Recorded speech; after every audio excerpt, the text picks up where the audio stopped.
अच्छा मुझे एक बात बताओ कि कभी भी किसी रिलीजन की रिलीजियस बुक्स में डायनासोर्स के बारे में मेंशन क्यों नहीं है, डायनासोर्स के बारे में कुछ क्यों नहीं लिखा गया? और अगर हम साइंस में देखें तो साइंस के पास डायनासोर के फॉसिल रिकॉर्ड्स मौजूद हैं, साइंस के पास डायनासोर के फुटप्रिंट्स मौजूद हैं, इवन साइंस के पास डायनासोर्स के एग्स भी हैं। तो कभी भी कोई ये नहीं बोल सकता कि डायनासोर कभी एग्जिस्टेंस में नहीं थे इस अर्थ में। डायनासोर 100% इस धरती में एग्जिस्ट करते थे। इस चीज का साइंस के पास बहुत तगड़ा, बहुत ठोस सबूत है, नकार नहीं सकते आप। फिर भी रिलीजियस बुक्स में हमारी लिखा क्यों नहीं? क्योंकि जिन भी लोगों ने इस रिलीजियस बुक्स को लिखा पहले, उनको कभी ये पता ही नहीं था कि डायनासोर भी इस धरती में एग्जिस्ट कर सकते हैं। उनको ये आइडिया ही नहीं था। इसका मतलब साफ साफ ये हुआ जो हमारी रिलीजियस बुक्स हैं वो ह्यूमंस के द्वारा लिखी गई हैं और हमें उन्हें कभी भी ब्लाइंडली फॉलो नहीं करना चाहिए।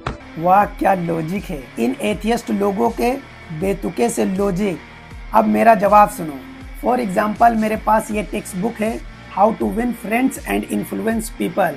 अब अगर मैं इसमें पानीपत की लड़ाई के बारे में ढूंढ रहा हूँ तो मुझे इस टेक्स्ट बुक में उस लड़ाई के बारे में कुछ नहीं मिला। इसका मतलब ये बुक फजूल है, बेकार है। अब आप कहोगे कैसी इनलॉजिकल बात कर रहे हो?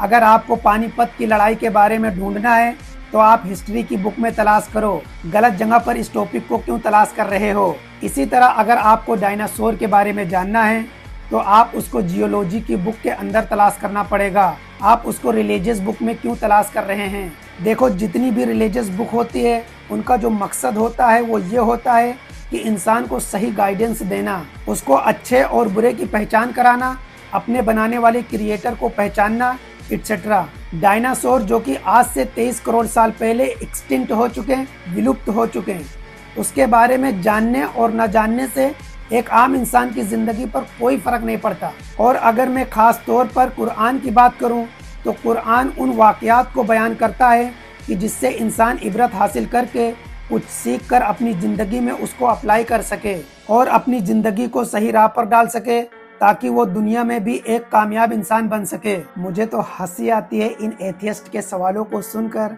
और डर है कि कहीं इनकी आने वाली एथियस्ट औलादें जिन्हें जेनजी कहते हैं, कहीं वो ये ना कहने लगे कि इस बुक में आईफोन के बारे में नहीं है इसलिए हम इस बुक को नहीं मानेंगे।